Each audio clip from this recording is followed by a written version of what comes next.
If you told me 10 years ago I'd be sitting in a fancy law office about to inherit a multi-million-dollar fishing operation, I would have laughed in your face. Back then, I was 19, living out of a busted Honda Civic with a ripped duffel bag and zero clue what the hell to do next. That was after my foster parents kicked me out the night I turned 18. No cake, no goodbye, just, you're legal now. Time to figure life out. Name's Oliver. I'm 27 now. I live in Astoria, Oregon. And this day? This day changed everything. I walked into that lawyer's office, still wearing my harbor jacket and steel-toed boots. I wasn't expecting much. Hank Brower, the guy who took me in at the docks when no one else would, had passed away 2 weeks earlier. He'd taught me how to work the boats, fix engines, haul crab pots. He didn't talk much, but he always showed up. Quick note, before listening, share which city or country you're watching from. So yeah, I thought maybe he left me his old tackle box or one of those ugly mugs he drank coffee from. What I didn't expect was to see them sitting in the room too. My old foster parents, Doug and Marianne Whitaker, and their perfect daughter, Lauren, 2 years younger than me, queen of the blessed Instagram posts. She was dressed like she was heading to brunch, flipping her hair and flashing her I care smile. I hadn't seen any of them in years, and now here they were, acting like we were some happy broken family reunited for a sitcom finale. The lawyer, this clean-cut guy in a navy suit, barely looked up when he started reading. Hank Brower's last will and testament, he said, flipping through pages. As of 2 months before his passing, all assets, real estate, business licenses, vessels, and accounts are to be transferred in full ownership to Oliver Reeves. It got real quiet, like church funeral quiet. Then Marian blinked fast, like she didn't hear it right. Oh, well, of course Oliver should get it, she said with this too-wide grin. But obviously, he'll need help managing it. That's what family is for. Doug leaned forward, nodding like this was some team decision. I didn't say a word. I just looked straight at them, hands on my knees, heart pounding like a boat motor. Lauren tilted her head and smiled without her eyes. And in that moment, I knew this wasn't a reunion. It was an ambush. Doug leaned in like we were back at that rickety kitchen table I used to do my homework on, before they'd snatch it away to count bills or pass out wine coolers. His voice had that soft, dad-like edge he always pulled out when he wanted something. Fishing fleet management, property taxes, licensing. It's a big deal, son, he said. You got a lot on your plate now. Let us guide you. Make sure nothing slips through the cracks. Son, he hadn't called me that since high school, and even then, it felt forced. I didn't answer, just kept my eyes locked on the stack of paperwork in front of the lawyer. Lauren jumped in before the silence could stretch too long. She leaned back like she owned the room, one leg crossed over the other, tapping a manicured nail on her phone screen. Be real, Oliver. You still rent a one-bedroom above a bait shop and wear secondhand boots. No offense, but you'd blow all this in 6 months. I didn't move, just let her talk. That smug grin she wore was the same one she used to flash when she'd accidentally eat the last Pop-Tart I was saving. Like every win had to be hers.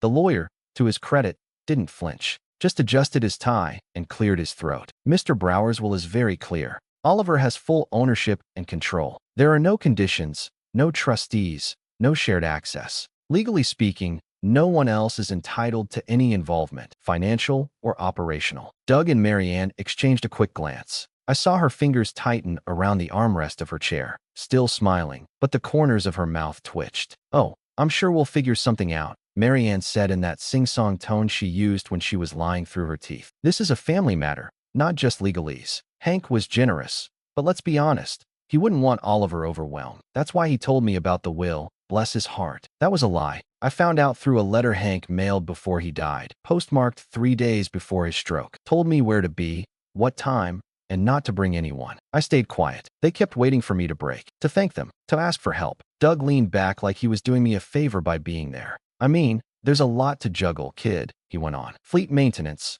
licensing renewals, insurance. You'll need someone with experience. Hell, I still know folks at city zoning. We could smooth things over, get this business modernized. Lauren chimed in. You really gonna run a whole fleet? No offense, but you don't exactly scream CEO. I looked at her, then at Marianne. Their smiles were starting to slip. Doug was blinking more, tugging at his collar like the room got hotter. The longer I stayed quiet, the more their confidence cracked. It hit me. They really thought I'd fold. They thought I'd hand them the keys, like I didn't remember sleeping outside their house in December because I got back 5 minutes past curfew. Anything else? I finally said, voice flat. The lawyer looked between us. If there are no objections to the reading, we'll proceed with transferring assets by end of week. Marian stood up fast. This isn't finished, she said, grabbing her purse. We'll talk later, Oliver. Doug nodded slowly, giving me a look like I'd disappointed him. Then Lauren stood, still smirking, but there was a flash of something behind it. Panic, maybe. She tucked a strand of hair behind her ear and said, "We're just trying to help, you know. Don't forget who looked out for you." I stood up too.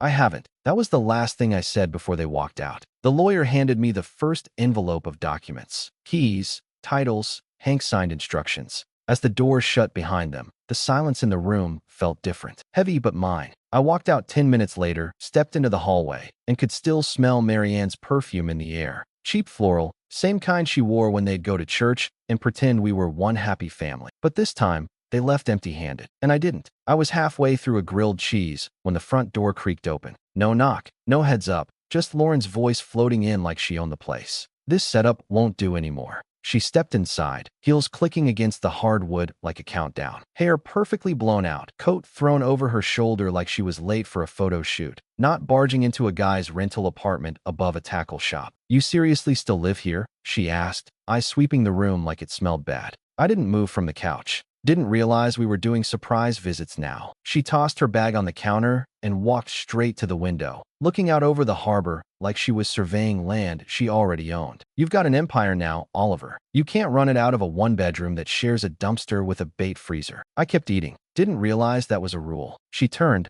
arms crossed. "I'm being serious. Mom, Dad, and I've been talking. We think the business has way more potential than just boats and buckets. There's branding opportunities, tourism, online sales. We could repackage the whole thing as a coastal lifestyle brand." There it was, the pitch. That fast. "I'm not rebranding Hank's life's work into some Instagram side hustle." She gave a soft laugh like I'd said something cute. "You're thinking too small. You could build stores, open a marina cafe, sell custom gear, expand." I leaned back. "Let me guess. You three run it, and I fund it." Lauren walked over like she was going to reason with a toddler. "You need help, Oliver. You've never run anything this size. No offense, but up until last week, you couldn't even afford a decent pair of boots. That one hit, but I didn't show it." I wiped my hands on a napkin and stood up slow. "Funny, y'all didn't care about my boots when I was sleeping in my car. Now suddenly you're worried about my branding." She rolled her eyes. "We're offering to make sure you don't fail." "I'm not failing," I said. "You will," she snapped. "You don't even realize how much work this takes."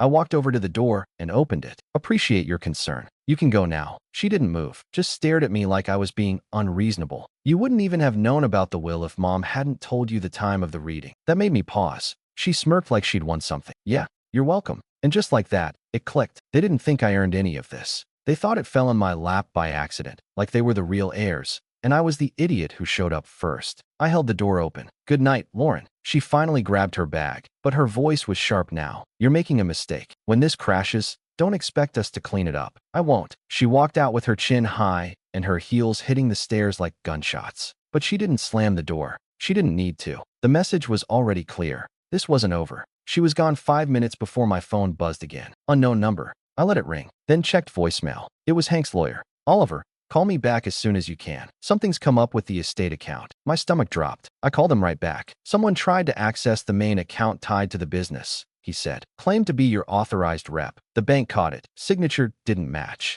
They flagged it and froze the attempt." I didn't say anything for a second. "They used your name," he added. "Your full name and ID number. You didn't authorize anyone, right?" "No," I said flat. "Absolutely not." "Okay. I've already filed a fraud report with the bank. We'll keep everything locked down. But you should know, this wasn't some random scammer. They had insider info." I hung up and sat on the edge of my bed, phone still in my hand, heart pounding like I'd just run a mile uphill. I knew exactly who it was, and I knew where I was driving. I didn't even change. Just grabbed my keys, threw on a hoodie, and headed out. I didn't blast music. I didn't think too hard. Just followed the same turns I used to take as a kid when they sent me on late-night store runs they never paid me back for. Their street looked exactly the same. That stupid wind chime still clanged by the porch. Same sagging gutter. Same yellow porch light, glowing like nothing ever changed. Like no one inside had tried to steal my life out from under me. I didn't get out. Just sat there in the truck, engine running, hands locked on the steering wheel. My jaw hurt from clenching. That house was the last place I ever begged anyone for anything. 18 years old,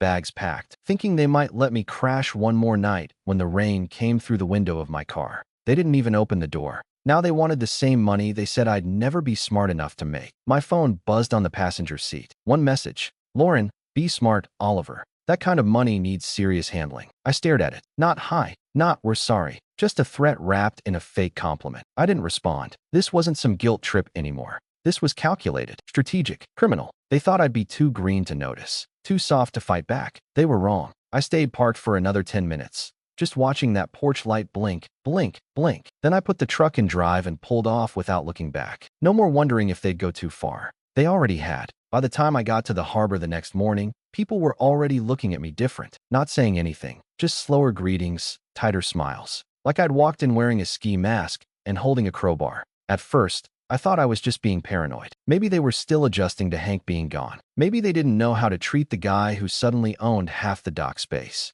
Then I stopped by Denny's Marine Supply for some rope, and the guy at the counter didn't even look me in the eye. Just rang me up, slid the receipt across the counter, and muttered under his breath, "Whole town's seen it before. Kid gets a windfall, thinks he's untouchable, blows it all before the year's out." I stared at him. "Excuse me." He just shrugged and walked into the back. On my way out, I saw it. Flyer pinned up by the bulletin board. Estate dispute brewing in Brower Legacy. Sources say young inheritor acting erratic. No name, but everyone knew. It was small town code. By Wednesday, someone filed a noise complaint against my apartment. I'd been asleep. Thursday, a letter showed up taped to my door from the building manager. Too much foot traffic, too many business deliveries. Whatever that meant. Friday morning, I found a long key scratch running from my truck's tailgate to the passenger door. That one stopped me cold. I just stood there with my coffee going cold in my hand, staring at it. I hadn't done anything but accept what Hank left me. I didn't ask for this. I didn't trick anyone. But now I was the bad guy.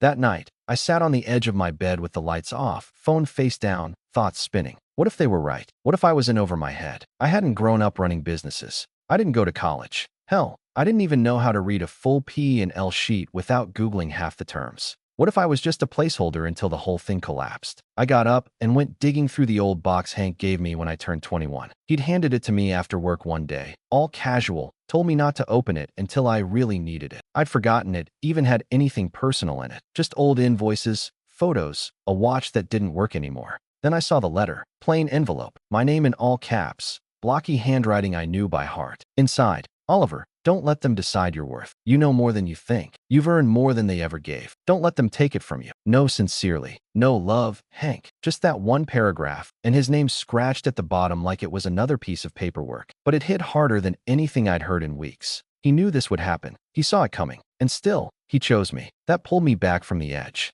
I folded the letter, slid it into my wallet, and stood there for a while, just holding it in my hand. They could run their mouths all over town. They could hand out rumors like free candy. But I had one thing they'd never touch. I had the truth. I kept Hank's letter in my wallet after that. Pulled it out every time the doubt crept in, read it once, folded it slow, put it right back. Then I got to work. First move, I hired someone who actually knew what the hell they were doing. Name was Derek Lang, ex-Marine. No small talk, wore the same brown button-up every time we met. Guy didn't care about my past, didn't flinch at the rumors. Sat across from me in the back of the bait shop office and said, "You want to keep this thing? Then stop thinking like an underdog." He taught me how to read the books, made me open a second business account for tax holdbacks, taught me how to write a clean invoice, negotiate wholesale fuel, lock in seasonal maintenance schedules. He charged by the hour, never stayed longer than he had to, and never asked me why I was doing any of it. That's how I knew he was the right guy. I stopped trying to prove anything and just focused on keeping the boats running. Paid off some of Hank's lingering vendor tabs, put new motors in 2 of the older rigs, got the licenses updated and the safety stuff certified. Quiet moves, smart ones, no fanfare. A few months in, I bought a house, small 2-bedroom near the harbor. Roof looked like hell, but the bones were good. Yard full of crabgrass and rusted out lawn chairs. But it had a view of the dock and a garage out back for tools. More than anything, it was mine. No landlord, no roommate, no one to ask permission from. Word started to shift in town. The same people who used to stare at me like I was squatting in Hank's shadow now gave me quick nods, short mornings. At the fuel depot, one of the older guys on the crew, Rick, I think, watched me double-check a supplier manifest and said, "Hank, be proud, OL." Didn't say anything back, but it stuck with me the rest of the day. Not because I needed the praise, but because someone else said it out loud. I didn't respond to the smear campaign. Not once. I didn't need to. I just kept showing up. Every day at 4:30 in the morning, I'd unlock the shop, check the logs, make the coffee, and get to it. Didn't post about it. Didn't tell anyone I was still living on peanut butter and bulk rice to make the repairs work. Meanwhile, I started keeping records. Everything. Every voicemail Lauren left, every weird flyer that popped up near my apartment, every single text they sent, from the forged rep authorization to the one about being smart with money. I printed screenshots, timestamped them, dropped them into folders labeled by date. Didn't tell anyone, not even Derek, because I knew they weren't done. People like them don't just go away when they lose. They regroup, they scheme, they wait for you to slip up. So I gave them nothing to twist, nothing to hold on to. I cleaned up my online accounts, took my social media private, changed my email passwords, got a secure shredder and used it, replaced the locks at the harbor office. Not because I was scared, because I was finally thinking ahead. Nobody was going to steal what Hank gave me, not with lies, not with pressure, and sure as hell not through the back door. And if they came again, I was going to be ready. I kept my head down for the next few weeks, but I didn't stay invisible. Not completely. Hank used to back this annual fisherman's charity dinner, silent auction, raffles, local beer, and plastic cups. Nothing fancy, just a bunch of dock folks raising money for injured crewmen and families that lost someone to the sea. I figured showing up wouldn't kill me, and maybe it'd remind people I wasn't just hiding behind Hank's name. The second I walked in, someone clapped me on the shoulder. Oliver Reeves. I turned. Older guy, tall, wide shoulders like he'd hauled nets in his day, but dressed sharper than any of the locals. Navy sport coat, dark jeans, boots polished enough to flash in the cheap overhead lighting. "I'm Walter Grant," he said, extending a hand. Used to be Hank's attorney. More importantly, his friend. I shook his hand. Firm grip, no nonsense. "I heard you were holding the line," he said. "Good." Hank chose right. I raised an eyebrow. Did he know it'd go like this? Walter gave a low laugh. He expected worse. We grabbed a couple chairs near the back, while someone up front tried to auction off a signed crab trap like it was gold. Walter leaned in, voice just loud enough to hear over the crowd. Hank wasn't stupid. He saw what that family was after. He knew who you were up against. That's why he built safeguards into the will, triggers, conditions. Anyone who contests it, manipulates you, tries to interfere, automatic disinheritance. Locked out. No second chances. I let that settle in. "You're saying it's bulletproof?" "As close as you can get," he said. He wrote it like a guy who knew they'd come swinging. I stared at the stage, watching some guy lose a bidding war over a cooler full of smoked salmon. "So why tell me now?" "Because they're not done," he said. "And you'll need more than spreadsheets and guts if they keep coming." He pulled a worn leather folder from his bag and slid it across the table to me. "What's this?" "Hank's journal. Not all of it, just the last year or two. Notes he made after you turned 21. He kept track of what they did, what they said, what he thought they might try. Some of it's messy, some of it's dead on." I opened it slowly. Hank's handwriting, sloppy, cramped, all caps. "If they come after the will, Oliver needs to know where the landmines are. Doug plays nice first, then pushes hard. Marion flatters. Watch Lauren. She's the one who'll try the end run." Page after page like that. Half diary, half war map. I looked up at Walter. Why didn't he just tell me all this? Because he wanted you to earn it without looking over your shoulder. But he also didn't want you walking in blind. I nodded once. No big speech. No promises, just that quiet feeling in my chest. Solid, heavy, settled. Walter tapped the table. "You need backup, you call me. You're not alone in this." That night, back at my place, I locked the door, cleared off the table, and started reading. Every word. I was halfway through Hank's journal when the court summons landed in my mailbox. "Petition for financial guardianship" was stamped across the top in bold letters. Filed by Doug and Marion Whitaker. They were asking the court to give them control over my business assets. Said I was financially incompetent and a risk to the stability of the estate. It didn't even surprise me. Felt more like a punch I'd been waiting on. Walter didn't flinch when I showed him the paperwork. Just nodded once and said, "Good, let's hit back clean." Court date was set for a Monday morning. I showed up early. Hair trimmed, clean shave, pressed clothes, folders in hand. Not flashy, just solid. Like someone who had their shit together and didn't need to yell about it. Doug and Marianne came in with a lawyer from Portland who wore one of those smug Ivy League grins like he thought this would be over in 10 minutes. Lauren sat behind them, arms crossed, lip gloss perfect. She didn't look at me once. The judge was this no-nonsense woman in her 60s. Sharp eyes, no patience. I liked her already. Their lawyer started right away, laying it on thick. Claimed I was unqualified, untrained, and emotionally volatile. Brought up the rumor trail, the lack of formal education, the fact I was renting until recently. Said the business had been mismanaged since Hank's passing and that his clients were just trying to protect the legacy. Then it was our turn. Walter stood like he'd been waiting years for this. He walked the judge through everything. Calm, steady, no grandstanding. First, the forged authorization sent to the bank, complete with mismatched signature and metadata proving it came from a device linked to their home Wi-Fi. Then, the screenshots of the smear campaign, texts, flyers, witness statements. Next, the will, clean,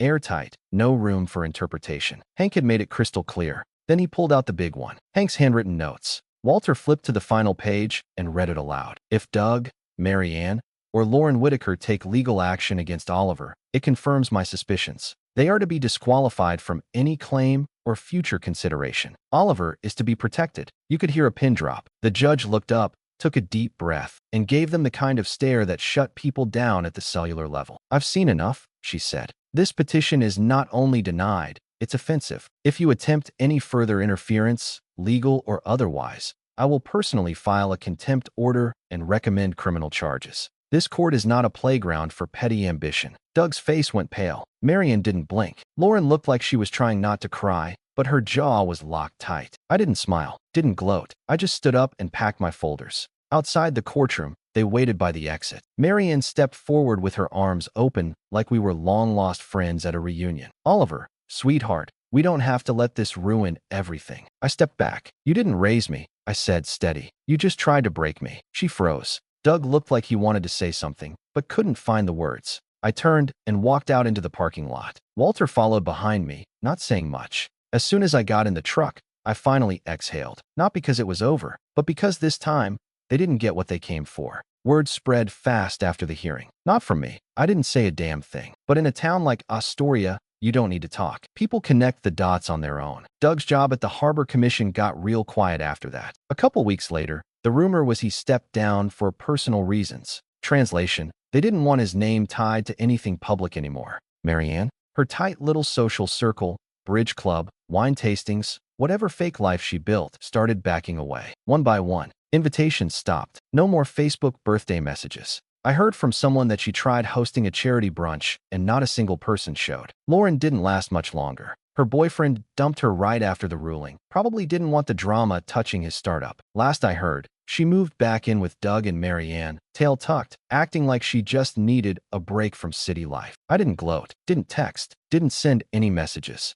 Just kept moving. I made quiet upgrades, put new lighting on the docks, hired 2 local kids to help with boat maintenance, doubled down on safety training. Nothing flashy, just smart moves that kept the business tight. Then I used part of the profits to set up a small scholarship fund at the community college, focused on maritime trades. Hank's name on every flyer. Didn't even announce it. Just walked in one day, signed the papers, and left. That did more than any courtroom ever could. People started greeting me at the docks again. First with nods, then with, "Mornin', OL." One guy even offered me a discounted engine rebuild just for the hell of it. Said, Hank left it to the right guy. That one stuck with me, not because I needed their approval, but because they finally saw what Hank saw. The rumors? They dried up. Respect doesn't show up loud. It shows up slow, quiet handshakes, steady eye contact, folks offering help without being asked. And that was enough. One evening after locking up the dock office, I took the long way home, drove past their place. Same chipped paint on the porch rail, same crooked mailbox. But this time, the lights were off. Yard was overgrown, grass knee-high in spots, mailbox stuffed, porch light dead. No movement inside, no sound, nothing. That house used to mean failure to me. Rejection. Every time I passed it before, I felt like I had to prove something. Not anymore. Now it was just a dead place on a forgotten street. They don't call anymore. No more fake texts. No more thinking of you nonsense. They tried everything they could to rip it away from me, and now they get silence. I didn't slow down, just glanced once, then kept rolling. Few minutes later, I pulled into the marina lot. Sunset had the harbor glowing orange and gold, the water calm, soft ripples bouncing off the dock. I stepped out and walked toward the boats. My boots hit the planks like I belonged there, because now I did. The smell hit first: salt air, diesel, rope, and fish. It didn't bother me. Hell, I liked it. Smelled like work, like ownership, like something earned, not handed. I stood there for a minute, taking it all in. The old crabber boat Hank started me on was still in the water, cleaned up and fitted with new nets. 2 of the newer boats were tied just behind it, gear already loaded for morning runs.